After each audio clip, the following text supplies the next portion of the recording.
Presenting Benny Goodman and his music. Good morning, everybody.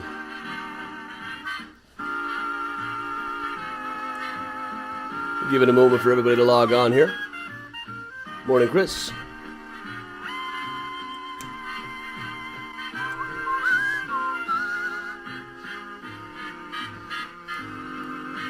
Hey, Martin.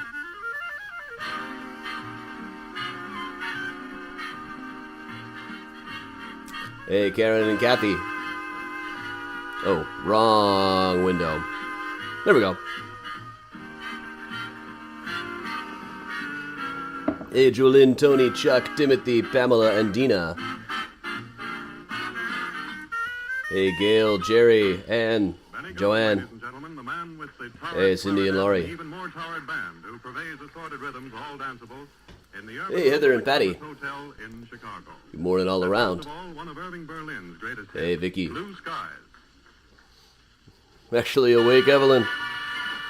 I hear you. I'm more tired today than I normally am.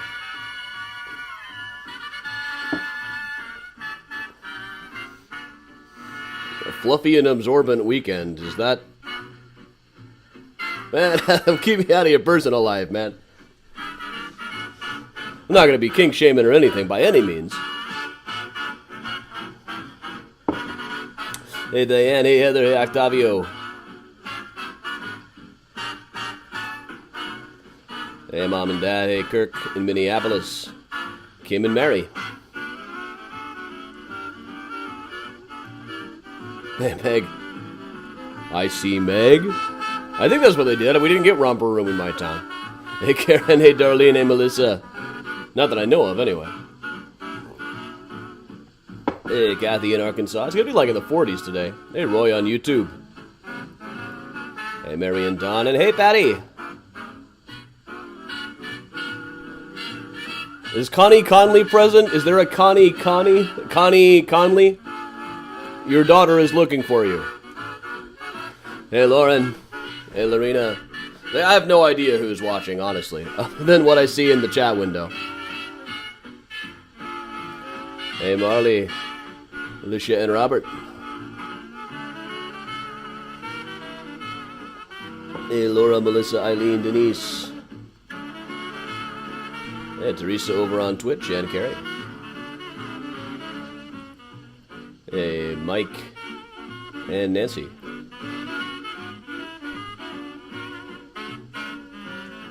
Susie, if you make your way to the service desk, we'll put in a call.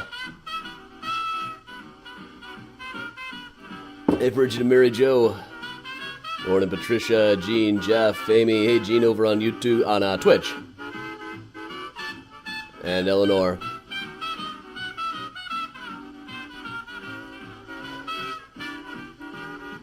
Hey, Katie and John. Morning, Eric and Keely and Lisa.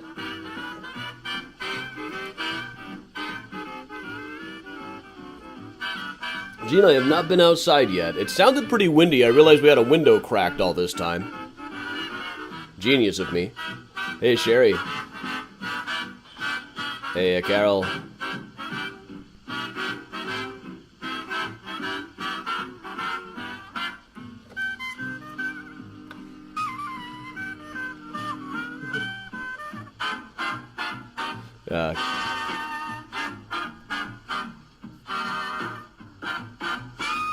Yeah, Susie's mom, if you did not come to the service desk soon, we will be giving Susie some coffee and a puppy.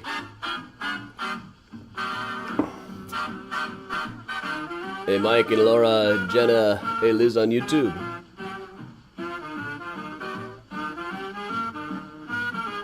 Hey, Julianne.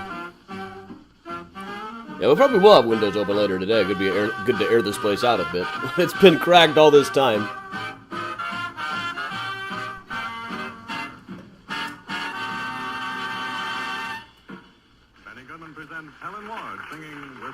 Hey, Lori up there in the mitten. Hi, Karen.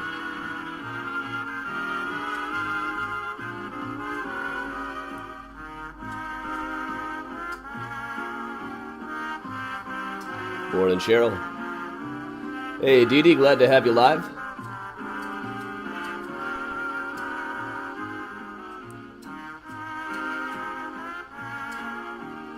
Morning, Larry and Gladys. And Adam and Braidwood.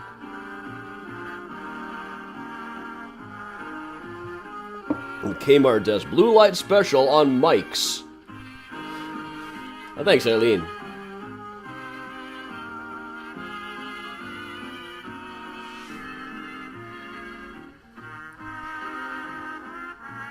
Eleanor, we're not going to teach people's kids about snuggle pupping. That's just weird.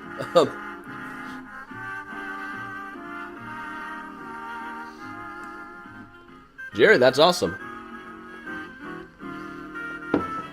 Do you all see there is a full-page ad in The Atlantic for Murder Maps, the latest book? I don't even know how to process this. I'm just not used to publishers who seem like they actually want to sell copies of books that I write. And of course, it's one that I took as a contract gig, not one that I was really invested in. But still, I just don't know how to process this. All I ever care for with all my heart. But they must not think the book sucks too hard, or they wouldn't bother to take out full-page ads anywhere. Hey, Maureen. Hey, John. Gene, sorry to hear that. Now we got kids asking about snuggle popping. Do you all see what you did? Well, come on Thursday night for the Wind Blew In talk. And at least that way your kids can learn about snuggle pupping in an approved manner by a state-certified snuggle puppy.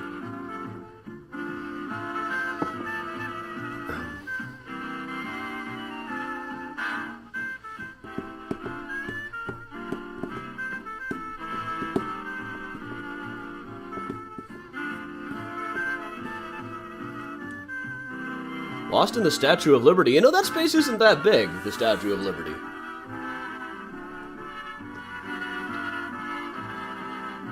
Morning, Steve. Octavio, I have gotten lost in IKEA.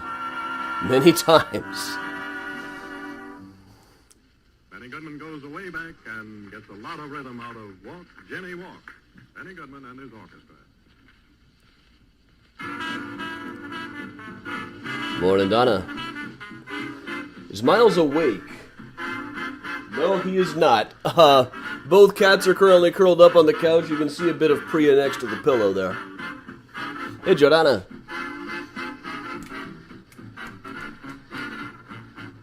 Now, Laura, Chambre, the IKEA is about the only reason I do go to Chambre. Though there was that one... Now, one time we did a morning mini tour from around a park there. Hey, Dirk.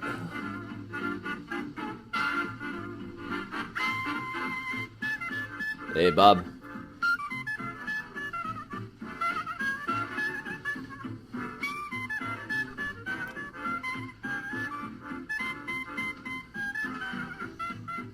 You know, there's this specific smell to IKEA when you step in, and it's like the smell of the concept, of the feeling that you might be able to finally get your life in order.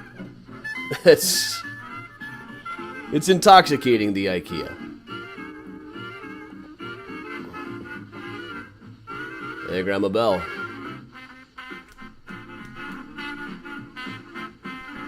I kind of want to go to IKEA now. I got too much to do today. And the next few days. I'm trying to figure out something to do with my my parts shelves. Screws and such. And they're currently in a less than accessible location. I don't like that. Hey, Karen. Hey, Kelly. Morning, Rose. But they're so unsightly. Where can I put them? Hey, B. Hey, Dana and Mary. Hey, Geraldine.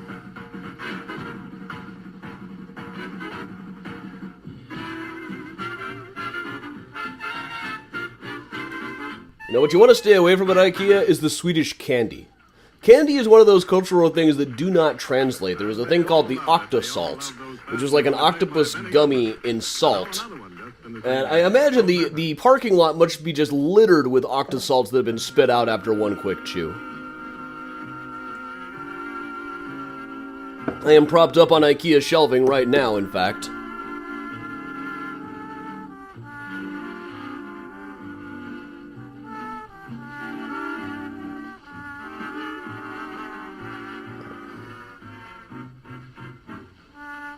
At least IKEA, there's places to sit, unlike Target. After about half an hour in the Target, I get what I call Target fatigue, where it's just like every bit of energy is just sucked out by the lighting.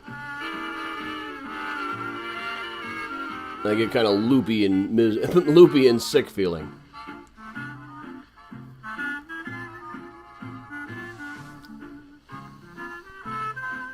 Stay away from the black licorice. I'm having licorice tea right now.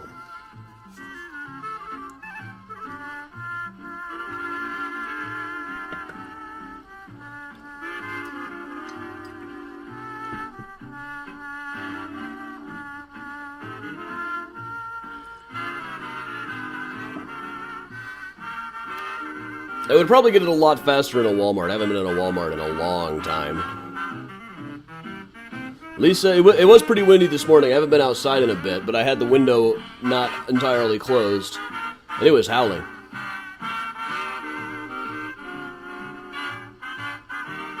Let Benny Goodman finish up this tune, and then we'll get going. I've got to hightail to a meeting over at Graceland after this.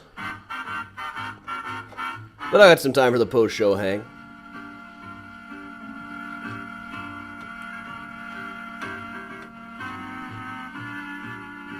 Well, Eric, I know from my days working for Mattel, the back of a Walmart is very much like being on the Death Star. Propaganda for the Empire everywhere, similar color scheme.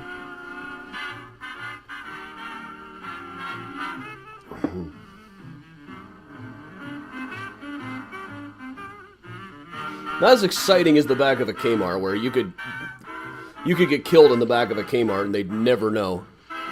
Hey, Paula.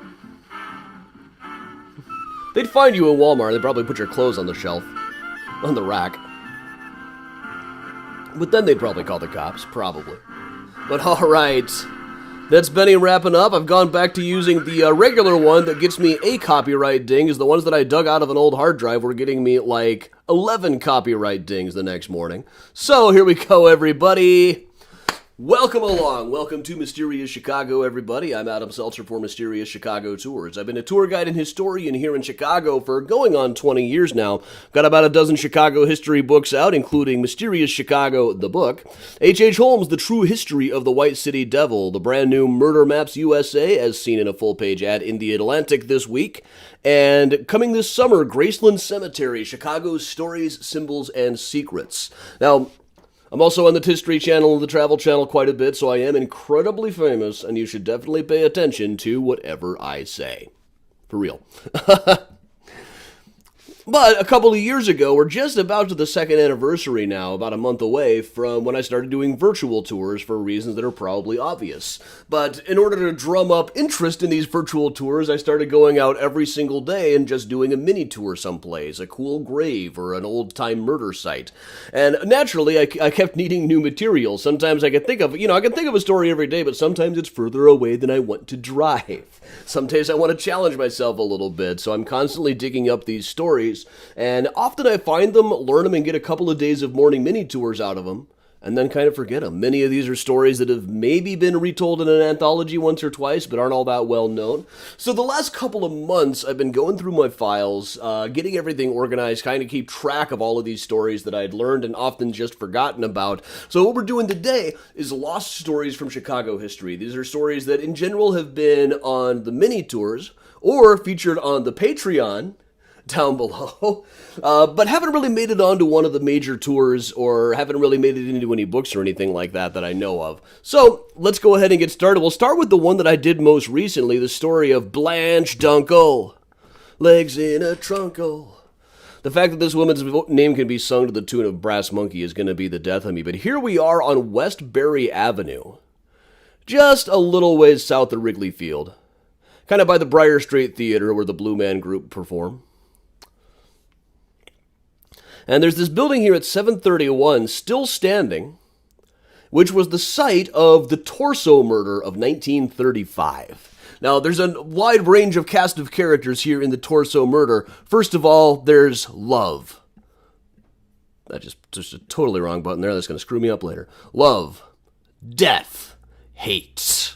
There is love. There is Josephine McKinley, the fiancée of Irvin Lang, who is dead. And also we have hate. We have Blanche Dunkle, who had previously been Irvin Lang's mother-in-law until his wife died, and throughout the early part of 1935 had been his lover. But then he got engaged to Josephine McKinley. Blanche Dunkle became absolutely infuriated and decided that something had to be done about this.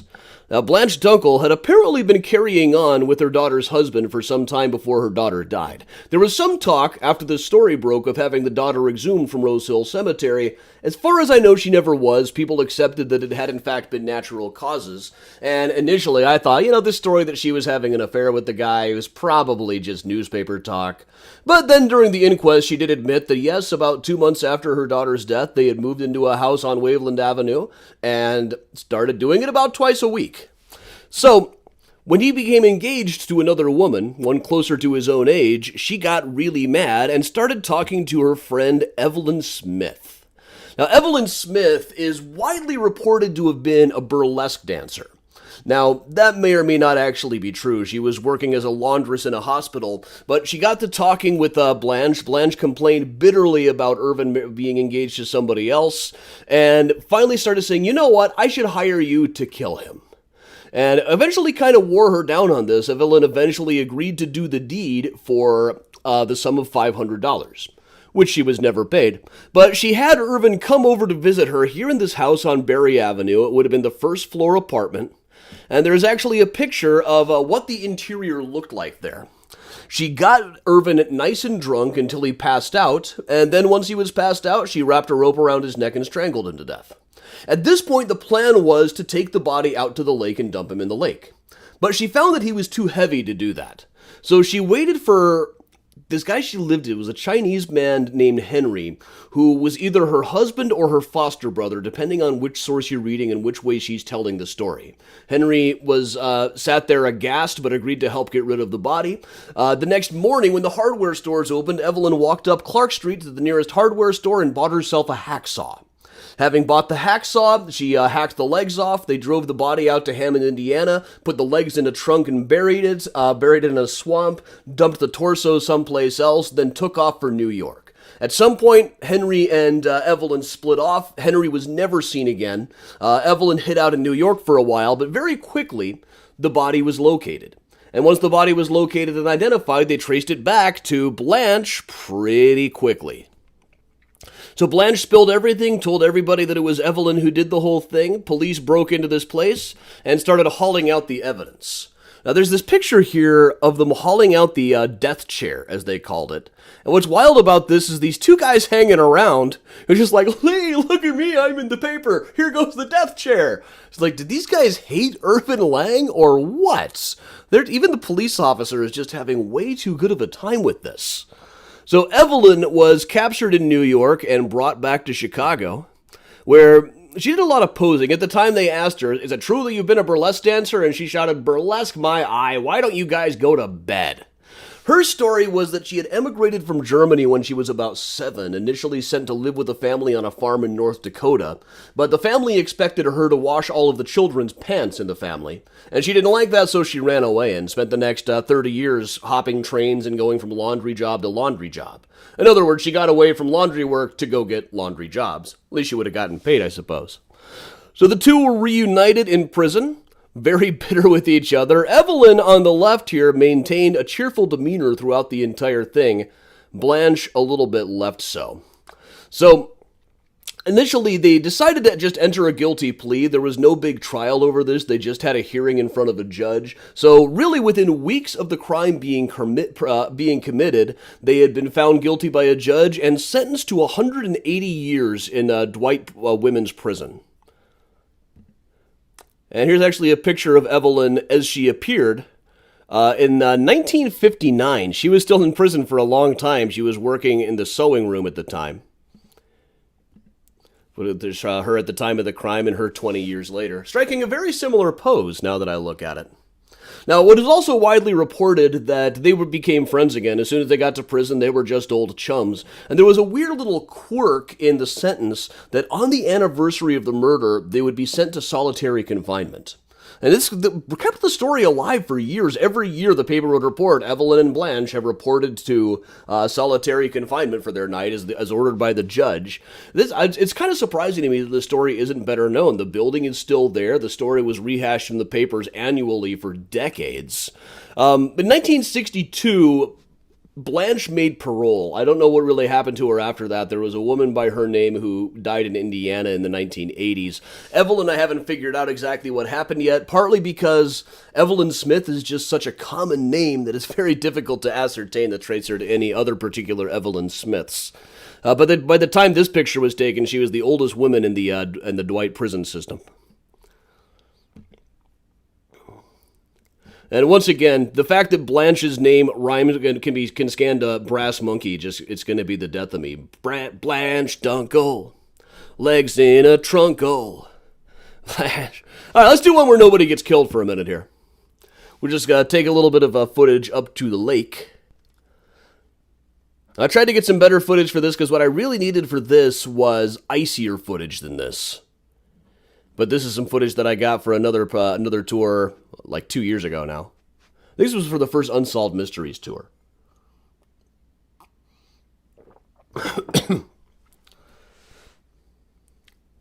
So out in the lake, there are quite a number of shipwrecks. Some of the shipwrecks are fairly well known. There was the U-boat that was torpedoed. It's a little further north than this. There are things like the Maria Rouse, the Christmas tree ship, and of course the Eastland isn't sunk out in the lake anywhere, but it's a ship that people know about, or the Lady Elgin.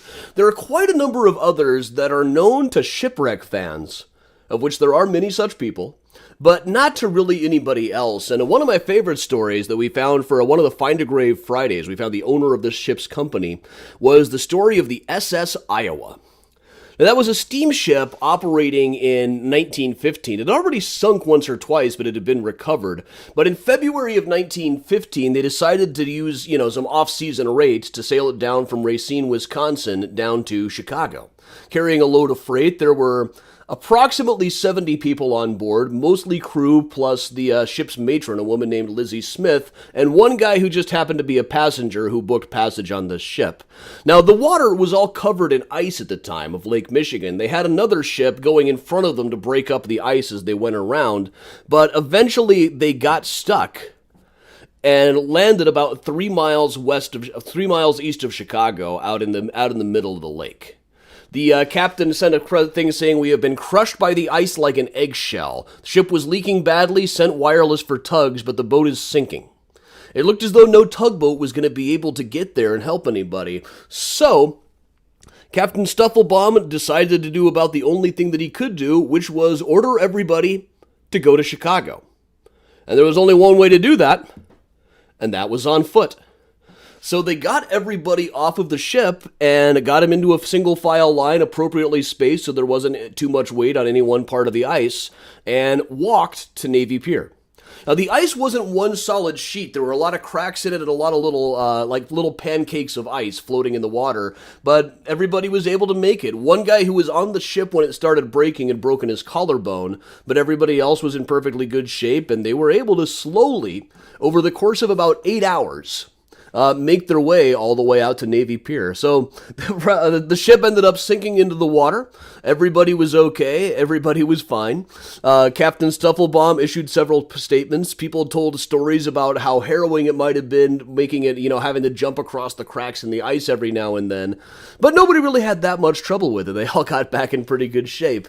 Now, the wreck of the Iowa is still out there. One guy who went scuba diving trying to find it said that it's there, but it's been blown to hell and back. The city had dispersed it because it was a navigation hazard. So now it's like an underwater junkyard several hundred yards wide. It looks like it was burned, crushed, sank, then stepped on by Godzilla.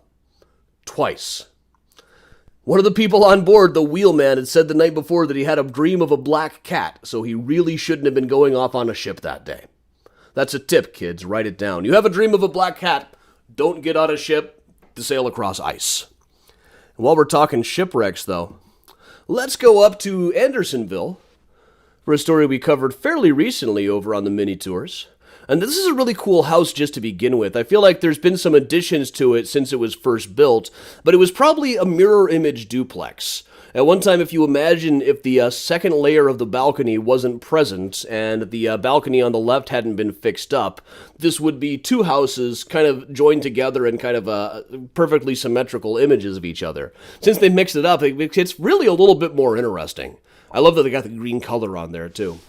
But in the 1930s, this was the home of a guy who, years before, had been a champion squash player by the name of Charles Williams. Now, this place up on 5524 Lakewood in the Andersonville neighborhood. He was living here working as a tennis instructor. But back in 1912, he had been one of the squash champions of the world and was challenged to defend his title in New York. He was living in Britain at the time, but booked passage on a ship to come over to New York to play a big squash championship match. And that ship was the Titanic. He was playing squash in a squash court. The Titanic had a squash court when he heard the sound of the iceberg scraping up. In some accounts, he ran out onto the dock and saw the iceberg looming about 100 feet up above the ship. Whether that's exactly true is hard to know. But he ran into the smoking room where he got the word that the ship was going to sink. Now, there are two accounts of how he survived. Very few adult men survived the sinking of the Titanic. His version of the story, which he allegedly told to the guy he was playing squash against in New York, was that he had jumped off of the ship when it started to sink, then swam around in the water for, retellings vary, between 2 and 8 hours until he got into one of the rowboats. That might be what he told him happened. There was a big stigma against men who had survived this, so it could have been that's what he said happened. He dove in and then swam around for 2 hours, which would really not be entirely possible. He would have frozen by then. But the other story that went around was the guy who had been the captain of that lifeboat that went down said that he saw Charles Williams and said, "Hey, you're that famous squash player. Get on the boat. We can use you to help rowing." Now, it is mentioned in the movie Titanic that as Rose sat there floating on that door, only one ship came back to the debris field to try to look for survivors. And that was true. There was only one ship that came back, and that was the one that was rowed by Charles W. Williams, who later moved to Chicago. Now, when he got to, there's conflicting accounts as to whether the squash match he was coming to even really happened or not. A couple of years later, he wrote a letter saying his nerves had been badly damaged and he just couldn't play anymore, so he took a job teaching high school and becoming a tennis instructor up here in Andersonville. But later on, towards the end of his life in the 1920s, he got back into the squash game and started winning championships again. So one of a number of Chicagoans who ended up living in Chicago. We spent quite a while on Find a Grave Friday just going to different Titanic survivor graves. That was a kind of interesting one for me. So I know a little about the Titanic. It's not something I'm an expert on. There are other people who are much bigger experts. But I also found there's so many stories like this where trying to get a good account of what happened is very, very difficult because there's a lot of conflicting accounts, a lot of conflicting reports. Very difficult to know what's what. Let's go up to Evanston briefly here. This is a house, I'm pretty sure I've shown this house before without knowing any of the history of it. We were just showing other stuff that was nearby. But this really cool Tudor revival-style mansion at 300 East Church Street. 300 East Church Street was the home in the 1940s of Congressman Ralph E. Church. His wife, Magritte, sitting right here. So I love this picture of him. Here's a picture of him when he first became a congressman. And later, posing in exactly the same way as he's posing on this porch. People only had, like, their one go-to pose in those days, you know. We'll put it up right here. But he was a Republican congressman from Evanston at a time when Evanston was one of the most reliably Republican districts in the country. But in the early 1950, his doctor told him he needed to avoid too much excitement. He had a heart condition, and it was dangerous for him to get too excited. So it probably seemed fairly safe for him to meet in front of the House Committee on Executive Expenditures and give a talk opposing Truman's reorganization plan, which would have eliminated the office of General Counsel of the National Board of Labor Relations. But apparently that was too exciting because Congressman Church slumped over dead in the middle of the speech. Just mid-sentence, he kind of slumped over. A doctor who was a member of the House ran up and checked him, and he was already gone. Somebody else shouted, "Quick, open up a window." Perhaps so his soul could fly away. Now, honestly, I think it was probably good on his part. Anybody else listening to that speech was probably in danger of dying of boredom, honestly. I've almost died of boredom myself every time I try to describe what the speech was. But his wife ended up taking over here. We can see the headline right next to me, Church's death poses problem on succession. His wife took over the seat and ended up serving in Congress for about 10 years herself, memorably opposing an amendment to a civil rights bill going around. Southern states wanted it amended so that anybody accused of civil rights violations before being fined had to go through an entire jury trial. And she opposed that. She said that would make this whole bill completely useless. We all just saw what happened with Emmett Till. Southern juries are never going to convict anybody of civil rights violations. And it's very interesting to read these things. She was very conservative. She was later a big supporter of Nixon and Goldwater. When she retired, she supported that young go-getter Don Rumsfeld to take over her seat. But there was a time in the 1950s, things like civil rights and even abortion weren't really closely tied to party affiliation. A very different time. At the time, there were still liberal Republicans and more conservative Democrats, more than we see now. Let's move over a little ways further. Up in the West Ridge neighborhood, 6345 North Campbell. This was a cool one to realize was so close to my own house. This was the home of Detective Sergeant John W. Norton. Now, John W. Norton comes up in so many of our stories here. He got his start in Chicago, or at least first made the news, when he was one of the chief investigators of the H.H. Holmes murder castle building back in 1895. And that investigation was a total farce, but he didn't do anything that totally embarrassed himself at the time. And he was out of the force for a couple of years after that, but for the most part, he was with the force for almost uninterrupted for a good 40 years. Now, throughout the 1910s and 1920s, anytime I'm looking up an unsolved mystery case or a gangster case or something, Sergeant Norton is almost always going to show up. He's the guy who interrogated Carl Wanderer in the Ragged Stranger case that comes up here a lot. He was involved in the raid on the Cardinella gang. He was involved in just one thing after another. He was the one who interrogated Big Jim Colosimo's widow. Now, the story we'll cover today, another one that I covered for while I was going to look for this house on the mini tour, was the story of a guy by the name of Harvey Church. No relation to Ralph Church. Now, Church decided at one point that he really, really wanted a 1921 Packard. Now, these 1921 Packards cost $5,400 in 1921 money. We're looking at the equivalent of like $100,000 for a car today. So he went to a dealership at 37th and Michigan and said, "Listen, I want the car. I've got Liberty bonds. My father's got all these Liberty bonds in the bank. You can send some guys from the dealership with me. We'll drive right to the bank and cash them in." So two guys from the dealership hopped into the car with Harvey W. Church to go to the bank to pick up his Liberty bonds to pay for the car. And were never seen again. Or at least they were never seen again until a couple of days later when the body of one of them was found in the river, brutally murdered and mutilated, but still wearing all of his jewelry and still with cash in his pockets. So this was kind of a mystery. Why had this guy been killed? It obviously hadn't been a robbery. They traced him back to being a guy who worked at the dealership. They found the story, figured out approximately where Church was. Sergeant Norton tracked him down to Wisconsin, arrested him without any trouble, and while they were interrogating him in the police station, they found in his basement here in Chicago, on the west side, they found a shallow grave for the other guy, and a whole bunch of blood-soaked clothes and murder weapons. So initially, Church tried to blame it on some other guy, and the guy even came in and confessed while Church just stared at him. But Norton was kind of like a Columbo-type character. If you read accounts of him interrogating people, it's always, I see just where you're going, I absolutely understand this, there's just one more thing I don't understand. And eventually, not only did Church confess to everything, but he said, no, this other guy didn't really have anything to do with it. He just said that because I hypnotized him. And this is where the story gets weird. He started talking about things like hypnosis and then allegedly even told one of the police officers present, "I will not be present for my execution." When they brought him into bed and all through the trial, he slipped into a catatonic state. It was sometimes said that he had actually hypnotized himself. At an autopsy later, they found that they had done everything to try to get this guy to respond. They had stabbed him. They had used fire. They had used every manner of torture technique to try to get this guy to show that he wasn't slipped into a catatonic state, hadn't hypnotized himself, but nothing worked. And eventually they had to hang him completely unconscious and tied to a chair.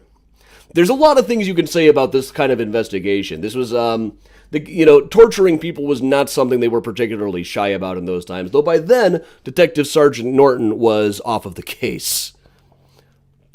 Also a puzzle. You might remember we went to find Detective Norton for Find a Grave Friday one day. It was a day with harsh lighting, but you could get some really cool detective-like shadows for this. I should have turned this one black and white, really. He was at All Saints Cemetery over in Niles. That's about the coolest shot I could get of like a good detective silhouette right next to the detective's grave. This is one of the more gruesome ones. This is one that really prompted me to start doing all of this research as I was driving through Rogers Park with a friend. And I said, oh, there was like somebody down that street around, or the next one, I can't remember which, but he was a poisoner or something. And it just totally slipped my mind. I could picture the guy, but I couldn't remember quite what his story was or anything. But this was over on Lunt Avenue. A house that, as near as we can tell, is still standing. This is the renumbering guide, but 1909 they renumbered all of the buildings in the city, so look, when you're looking at stuff from 1905, sometimes it's a little fishy, because the renumbering guide isn't 100% reliable. But this house is right where it would have been, and it appears to have been built before 1905, so this was probably the home of a guy by the name of Dr. Oliver B. Hart back in 1905. Now, Oliver B. Hart had just moved to Chicago from St. Louis, where he had been working as a physician for some time. This is him in his younger days. By the time he got here, he looked like this after years of morphine addiction. That's also just a bad picture of him. Here's another one from the Chicago Daily News about the same time. Now, Dr. Hart had moved here along with his brand new wife, Vera, who at the time was 15 years old. They were 14 when they got engaged, and apparently he had known her since she was 9 or 10. But her father had just died. Dr. Hart came to her mother and said, I will marry Vera. And they went off and set up housekeeping together in Chicago. And not only set up housekeeping, but also adopted a girl from the Illinois Industrial School for Girls, which was functioning as kind of like an orphanage. So they had this 13-year-old girl living with her, with Vera, who was technically her 15-year-old stepmother, 2 years older than she was. And at one point, they had this girl's little sisters come to visit them at the house. Now, Vera took most of them out shopping except for Irene, who was 10 years old and said she didn't feel like going downtown. And about an hour or so later, Dr. Hart put in a frantic phone call to a person across the street saying, there's a problem. Irene is dead. Little Irene was lying dead on the floor. By the time the neighbor got there, Oliver Hart was lying apparently dead next to her with a suicide note written out. He eventually came to. The story was that Irene had been suffering from a headache, so he gave her a couple of morphine pills. Then he went out for a stroll, and she apparently decided she needed more of the morphine pills, or thought that they were candy, and took some more. So he came in and found her passed out and said, oh no, I've got to do something. So he gave her some more drugs, including 8 strychnine shots, plus a thing that was known as a knockout powder down in the Levee District. By the time the police arrived, it was fairly apparent that he had murdered her. He himself was a morphine addict. There was a lot of little iffy parts in this story. Initially, it was reported that he had been known to have parties for all the girls in the neighborhood, that they found dozens of photographs of young girls in his house, but all of these were there for about a day and then not reported on or followed up later, so it's kind of hard to be 100% sure. But Dr. Hart, in any case, confessed to the murder, and was given a 45-year sentence. Now, there's another picture I forgot to add in here, I think. Let me get it out really quick. Now, he was sentenced to 45 years in jail.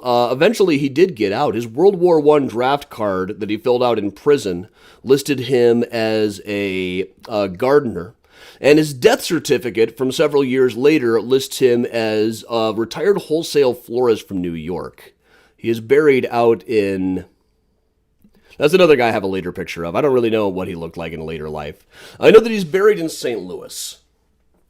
He was working as a wholesale florist in New York City at the time of his death. There's a lot of it. This was really widely reported the first day that it happened, and then the trial and everything else got barely any mention in any paper after this, so finding out more information about it has proved kind of difficult. There might be more in the microfilm reels, but it's also just such a gruesome story, kind of rather leave it alone. Up until this morning when I was putting this tour together, I had that as the first one. What was I thinking? You don't open on something that gruesome? Come on. Let's move down to something just as gruesome, but a little bit sillier anyway. The Drake Hotel. Number of unsolved mystery stories from the Drake Hotel. The one we'll cover today is the Great Drake Robbery of 1925. Up in the Andersonville uptown area, there were 5 hobos living in the same hotel. These were guys who came through Chicago now and then, worked lousy jobs for as long as they could stand them, then hop on a train and go someplace else. But one day they were all hanging around this hotel, and one of the 5, a kid known as the Texas Kid, said, "Listen, let's be real. We all rob places. We should do one big score, and then we won't have to worry about another one for a long time. Now, I'm a waiter over at the Drake Hotel. Stealing from that place is going to be like taking a match out of a matchbook." So, 5 days later, they got themselves a car, got themselves some guns, and got themselves a whole lot of port wine. They came running into the Drake Hotel, masked up and guns a-blazing and shouting, "Hands up, we're from Texas," which I guess was supposed to scare everybody. The Texas Kid was killed. 2 others took off with $10,000 in cash that they managed to get after shooting one of the clerks. And the 2 other guys who didn't get any of the money were Joe Holmes and Jack Woods, pictured right over here. Now, they confessed to the crime because they figured, well, you caught us red-handed, but neither of them remembered having done it because they were so incredibly drunk at the time. Joe Holmes told this great story. "I got out onto the road because my wife left me. She thought I wasn't man enough. I kept trying to make things right, but then I caught her with another man, so I hopped on a train and never came back." It's very much like Double Indemnity. I did it for a woman and I did it for the money. I didn't get the woman and I didn't get the money either. Though neither of them remembered having done any of this stuff, and the other guys were never caught. Somebody got away with that $10,000. They were both hanged in 1925, among the last handful of people to be hanged in Chicago. Both of them went to their deaths penitently and calmly, but still saying, we admit that we did this, but we don't even remember it. This one, we're going to go to Oakwood Cemetery for just a second to talk about this. Really, there's a marker here for people who died in a grain silo explosion. Grain silos were incredibly dangerous in those days. But really what we're talking about is the Citgo station back behind it at 68th and Cottage Grove, which back in 1928 and 29 was the site of the Granada Cafe. The Granada Cafe, I could not find a picture of the exterior for it today. There is a picture of the interior taken at the time when it was rated as a gambling joint. It was in fact a gambling joint. It was known as kind of a rough joint. The entertainment featured a band fronted by Guy Lombardo, who we would later come to think of as one of the most clean-cut, easy-listening guys that there was. But in 1928, he was still considered fairly rowdy. And so years later, he would have a big, long tradition of doing New Year's Eve shows. 1928 New Year's, going into 1929, he was doing a show that was broadcast on the new CBS radio station, WBBM. In the middle of the show, a couple of guys were sitting in the place by the name of Stubby McGovern and Governor McFadden, a couple of guys who were mixed up in the Bubs Quinlan gang. Very minor South Side gang that was operating in 1928 and 1929. So Stubby and Gunner were sitting at a table when a couple of guys came waltzing on into the club and shot them down. It's a picture of Hugh Stubby McGovern right here. Very odd-looking picture of him. It's kind of got that uncanny valley thing going. But there are actually photographs of this, so we can at least get some good looks at the interior of the Granada Cafe. This is McGovern, and this is the other guy, Gunner McFadden. Now from this, we actually get a pretty good look at what the interior of a 1920s Art Deco gangster-era club would have looked like. Really cool ornamentation. They're very Art Deco. Now, here's the trick with it is that the radio was broadcasting from the cafe that night, and the next day, the radio station was just deluged with stuff. They said that it happened in the middle of the band playing the song King for a Day. People came in and shot the people and walked back out. In some accounts, it was in front of hundreds of horrified patrons, and others, the patrons didn't even notice. But the next day, the radio station was just flooded with telegrams saying that they had heard the murder happen live on the air. The radio station insisted, no, they were broadcasting from the booth at the time of the murder, not from the dance area, but unfortunately it doesn't appear to have been recorded. Lots of radio shows were recorded in those days, but this one doesn't really seem to survive, so it's hard to tell, but it's easy to imagine there could have been like a drum break or something, and the next day when everybody heard about the murder, everybody thought that they had heard it. It's one of those ones I wish it had been a little bit better documented than it actually was. But this was, by then, really just another gang killing in Chicago. What else is new? Barely made the news. Was there for a couple of days, then just kind of drifted away. Those thought responsible got killed pretty quick, too. Now, speaking of, the next year, 1930, here on Elizabeth Street, near the Hubbard Street Mural Project, at 448 North Elizabeth, was a place called the Ashcan Club. Later renamed the Idle Hour Club, which was operated by a guy known as Ashcan Pete and Sarah. Officially, it was a soft drink parlor, and there doesn't really even seem to have been any suspicions or any accusations that he was really serving booze. I assumed that he was, but I guess it really just wouldn't have made the news if he was, because who wasn't in those days? But one day in July of 1923, he had gotten involved as a gunman for the Moran and Joe Aiello gang. At one point, he was suspected of having killed a guy named Peter Plescia a few blocks east on Grand Avenue, who officially ran a funeral livery business, a funeral carriage business, but was said to really just be a front for a liquor operation. Those funeral carriages were really just full of booze. However, he wasn't buying his supplies from a grocery store on Randolph Street that was run by Joe Aiello and Bugs Moran. So, Ashcan Pete is suspected of being the one who shot him in an alley on Grand Avenue, and in revenge, a couple of guys pulled up outside of the Ashcan Club and shot Ashcan Pete to death. We've got a very, very bad image of the inside of this place. But this is about what it looked like. Now, they didn't shoot him. He didn't die immediately. He was shot several times. The police pulled up. An ambulance came. But like a gangster, he refused to say who did it. He was making an effort to grin the entire time. And somebody asked him, "You gotta tell us, who did this?" And he looked up and said, "I don't know, but they sure did a good job, didn't they?" Move on a little bit. I can't believe the guy named Ashcan Pete isn't better known. But now we'll move up. While we're talking to gangsters, one who is a bit better known. Of course, we all know about John Dillinger, the biggest bank robber of the early 1930s. This is the old McCready Funeral Home up on North Sheridan, where Dillinger's funeral was held. Now, this is probably not where they took the famous picture of him with his arm bent under the slab there, looking like he's remarkably happy to be there on the slab. But it was then reported by Kaye Hall, one of the crime writers for the Chicago Daily Times, that at some point while the body was being prepared, they had stolen his brain. And this is the headline that you can get on the Mysterious Chicago t-shirt: "John Dillinger's brain now resting in pieces. Just one thing is sure: outlaws still dead." Kaye Hall was a really interesting reporter. She wrote for the Chicago Daily Times from 1931 to 1935.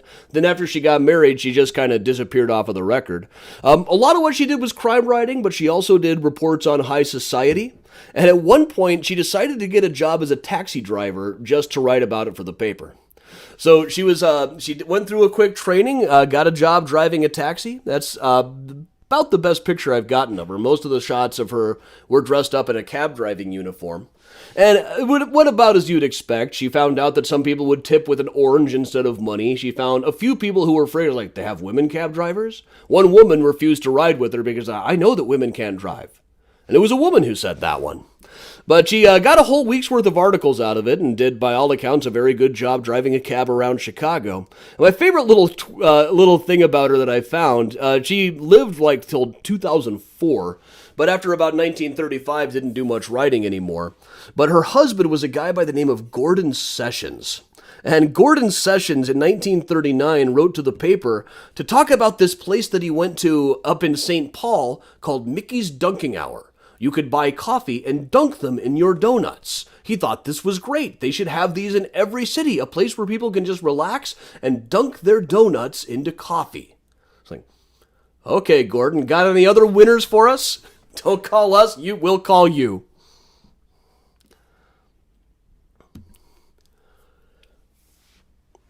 We'll move back a little bit here.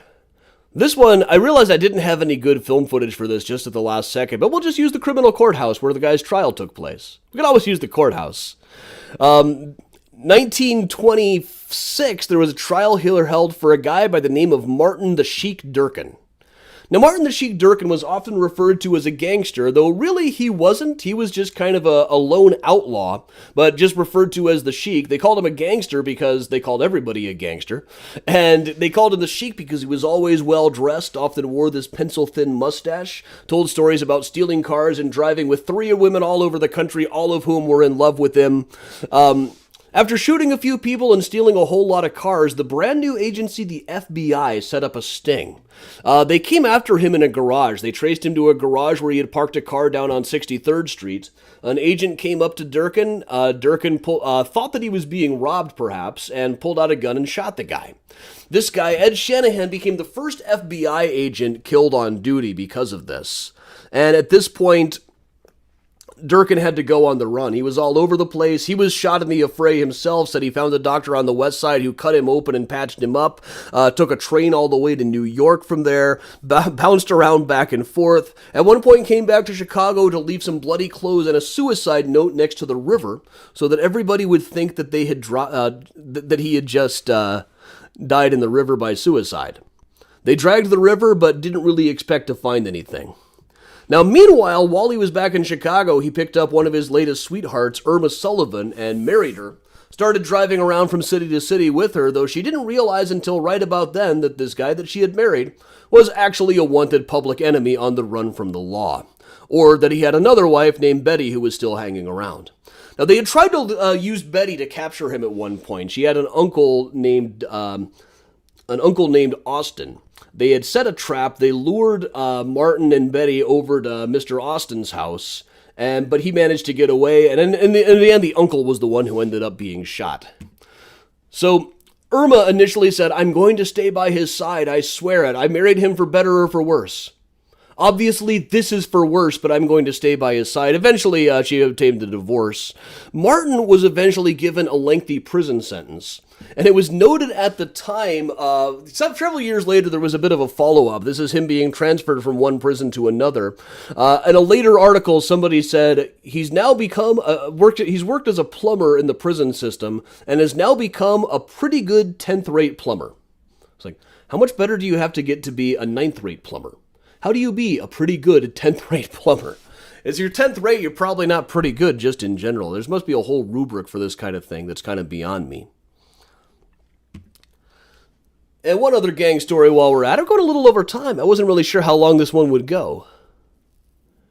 But here we are on Eastwood Avenue in Uptown, just a few blocks north of Graceland Cemetery. And over here, we've got the place where a couple of shooters were waiting for Gun Altery to come out of the place across the street. Gun Altery. Now, I'll read just a bit of what the Chicago Daily News wrote on the day that Gun Altery was shot in the mid-1930s.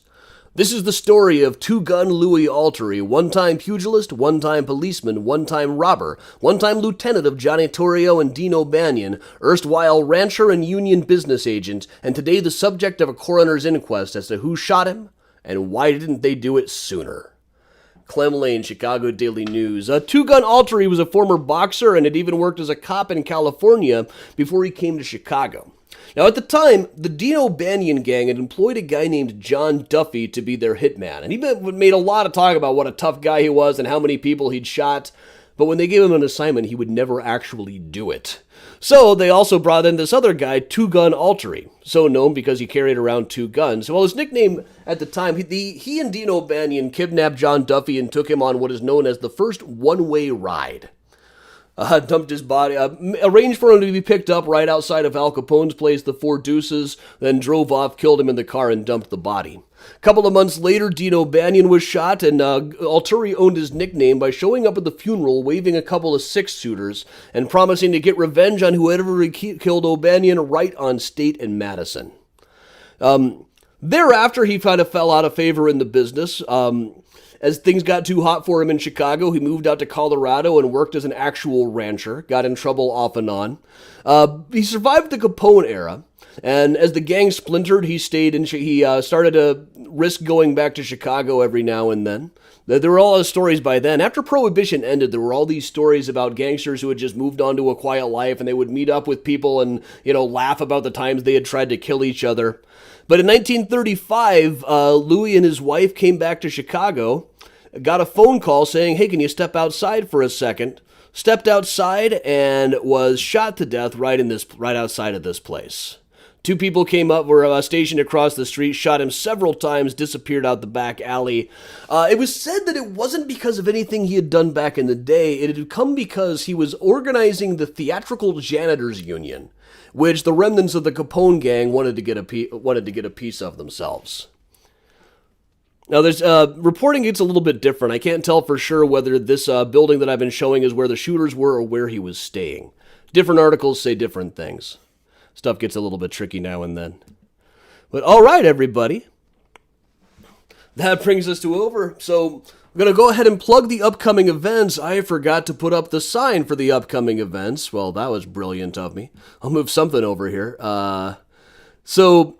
The big one. Well, a week from today, we are going to do Graceland Cemetery Off the Route. That is a tour where I go around to places in Graceland Cemetery that aren't usually on the walking tours. It's just about walking tour season, after all. But more importantly, Thursday night is 1920s Bohemia and the Wind Blew In, because this month we are still in the 100th anniversary of the Wind Blew In being raided, leading the owners to tell the judge there is no snuggle pupping at the Wind Blew In. One of my favorite Chicago history stories. You might have caught me doing a lecture about it a couple of weeks ago. This is going to be the tour edition, where I can work in more video footage and ephemera like I've been doing tonight. And of course, these are all from mini tours that we do every day at 10 o'clock. Also, most of these have been covered in more detail on the Patreon, which is down below, especially on the Deep Research Tour. I'll put several of the articles that we get for these things. And Friday nights at 6:30, check me out on Whiskey and a Cookie on the Patty Vasquez Show Facebook page. And with that, everybody, I can't stick around too long tonight. I got a meeting over at Graceland, but we'll just hang out. I'll put the Benny Goodman back on, and we will just hang out like we always do. So thanks for joining me, everybody. I'm Adam from Mysterious Chicago, and here is Benny Goodman.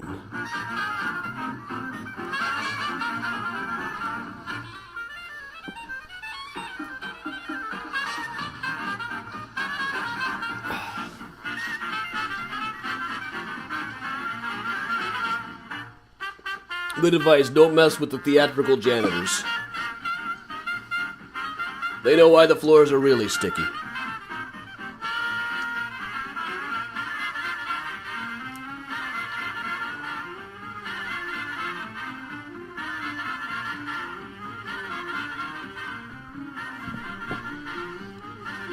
Thanks, Gene, over on Twitch. I feel like the delay for the comment seems a little bit longer than usual today.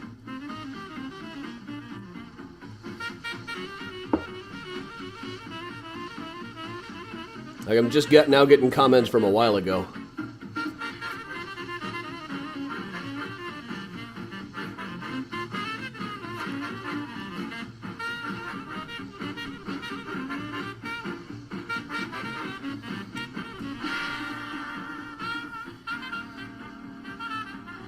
Yeah, Chris's note mess with theatrical janitors is the last comment I got here. Well, let me go ahead and get on to...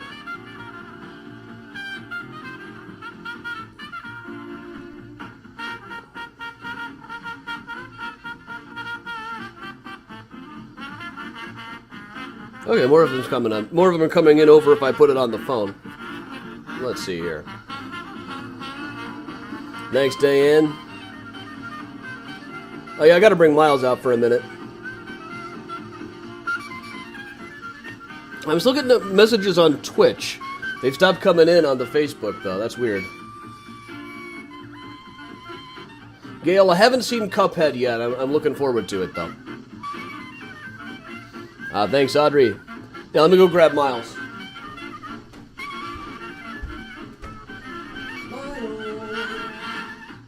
It's time. It's time. It's time.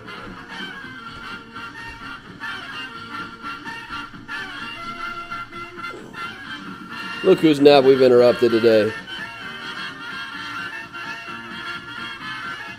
Nice, Jordana.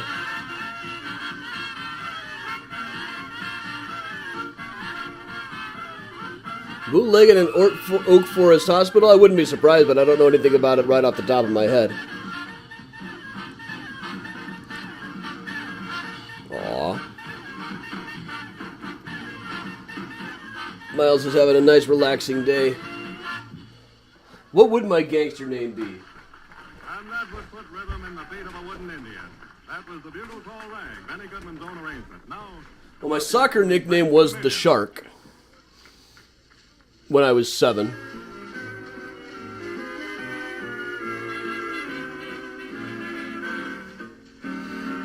Thanks, Chuck.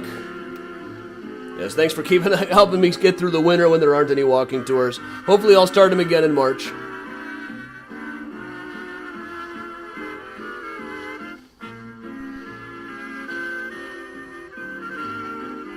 Oh, Lane, that sounds cool. Have a good time.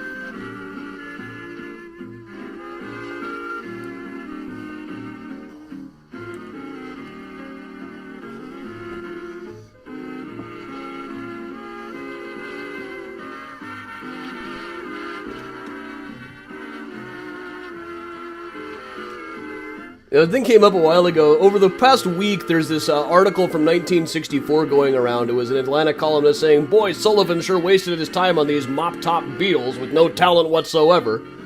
Everybody was passing around, but somebody was like questioning whether it was even real. They couldn't find it anywhere else online by Googling, so I dug it out of the newspaper archives, and also dug up the guy's later articles where he mentioned the Beatles, which were much more complimentary.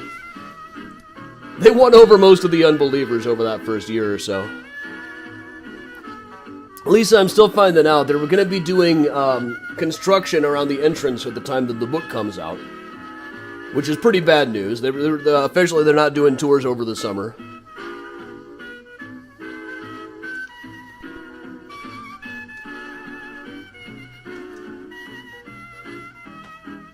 But we'll see. Yeah, that was bad news. That sent me down kind of a spiral, remembering all the other bad news I've gotten from books over the years, which is considerable. Considerable. down Harlem Way, they're all trucking. And here's Helen Ward. Okay.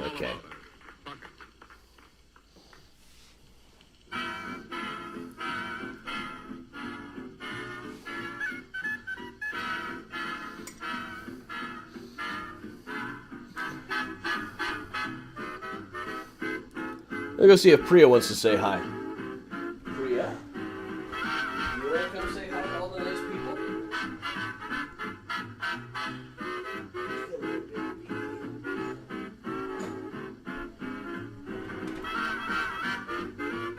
Priya is getting much better at being held lately.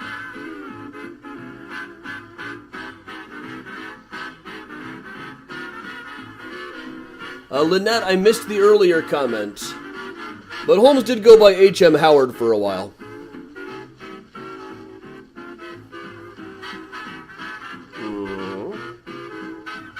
Okay. She's getting better at being held.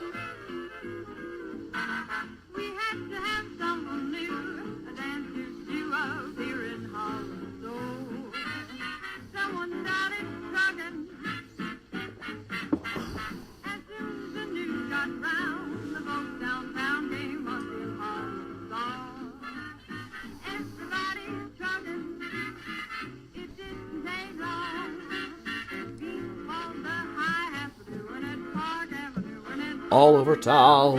You see them shuffling, trucking along. It spread like a forest blaze, became a craze and sang to Harlem now. Everybody's trucking. Octavio, I'll definitely try to do some Graceland stuff this spring before the construction starts. And I sure hope they're done by fall.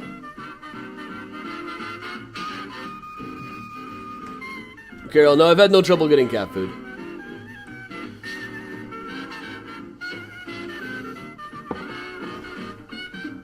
Yeah, Priya has gotten a lot more, getting more and more cuddly. She's still very squirmy. She's really still a kitten.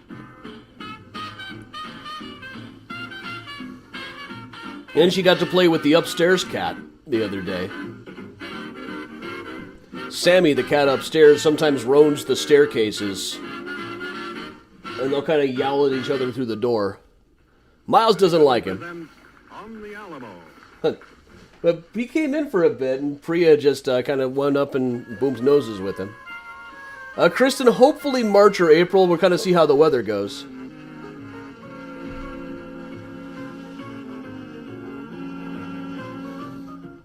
Well, I can only see a few lines of a comment. Sorry about that.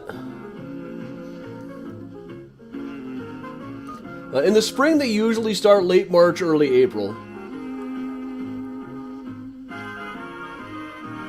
But I also got to work around. I got a couple of school trips coming up. Taking a couple of school groups to New York. Taking a couple of them around here.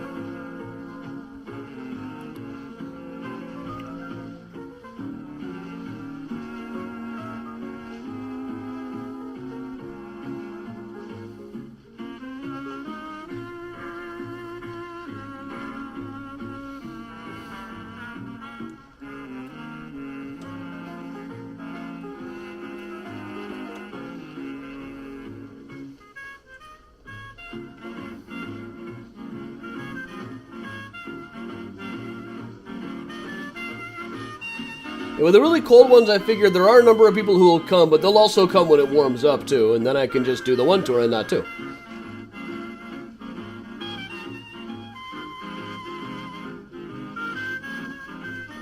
Aw, hey, Miles. Miles jumping up to say hello. You should really do some posing, Miles.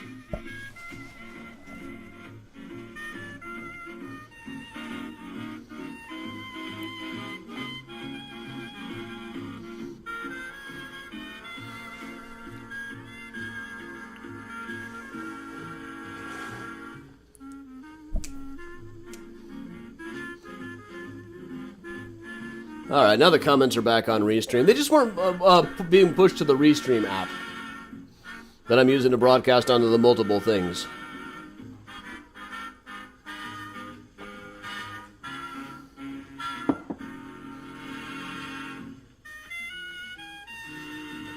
Adult trips, I'm not really sure how to organize. The insurance would kill me.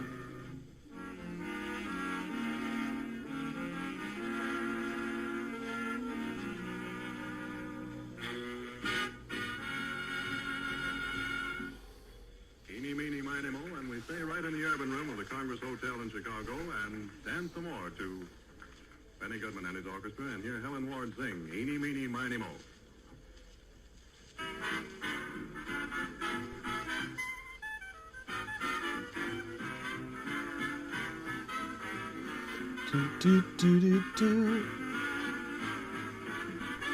See you, Keely.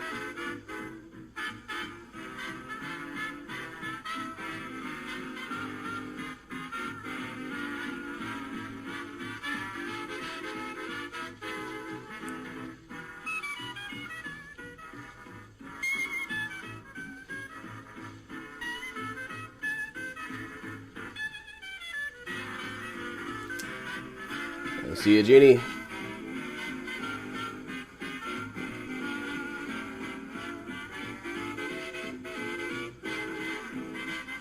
Hey, John Duffy is watching. Those of you just tuning in now, with the tour was at 10 a.m. Central. So we're in the post-tour hang now. Though we just did talk about a guy named John Duffy being taken for a one-way ride.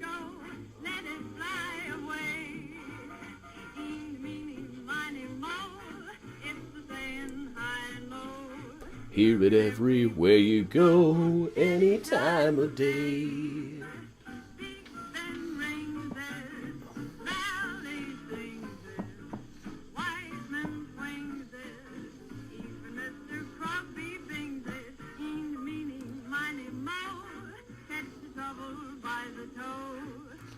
Dollars, let it go, let it fly away.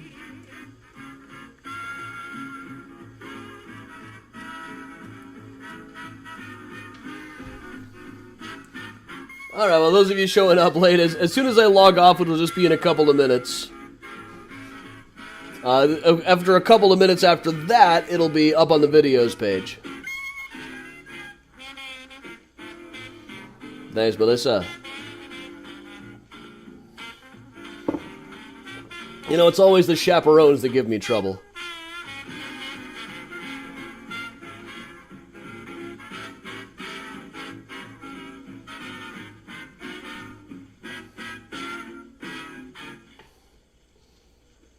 And we'll let the title speak for itself. Benny Goodman presenting Madhouse.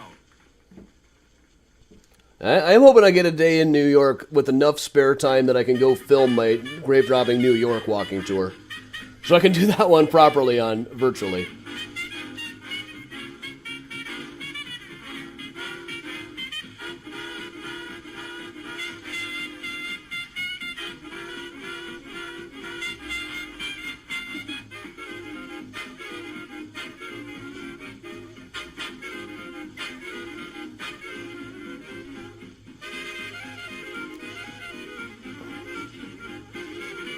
See you tomorrow, Octavio. Alright, well, I gotta pop off myself. I'm sorry for the shorter than usual post-tour hang, but I've got to head off to Graceland Cemetery for a quick meeting. So thanks, everybody, for joining me. I will see you all tomorrow morning for Mural Monday, and, of course, Thursday night for the virtual 1920s Bohemia Tour. Until then, everybody, I'm Adam Seltzer from Mysterious Chicago, saying to enjoy the warm weather, but don't let it stop you from trying to stay spooky.